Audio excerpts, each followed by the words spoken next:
Hi, James Gurney here at the diner. I want to do a painting of a water glass in gouache. So I have my sketchbook with me. Let's go in.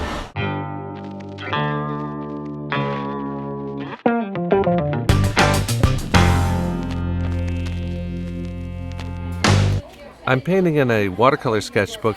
The surface has been primed with casein. This is a milk-based paint that gives a kind of impermeable layer that lets these first washes of gouache kind of sit on the surface. First thing is to lay in the background and then put in kind of a general mid-tone. Now, even though I'm really thirsty, I'll have to drink this just with my eyes instead of my mouth and save it for later. But what I love is the way the light travels through that transparent surface of the plastic cup and, of course, the water and the ice. Naturally, I'm fascinated by the highlights and the little droplets and accents, but I want to kind of nail the big shapes first.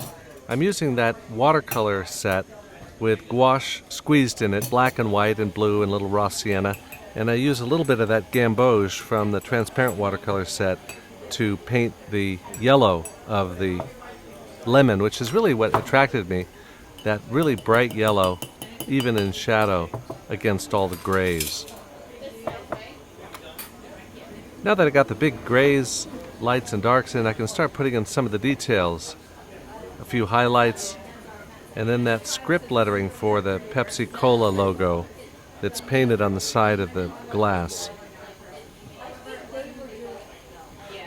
Gouache is really ideal for this kind of fairly tight, detailed subject.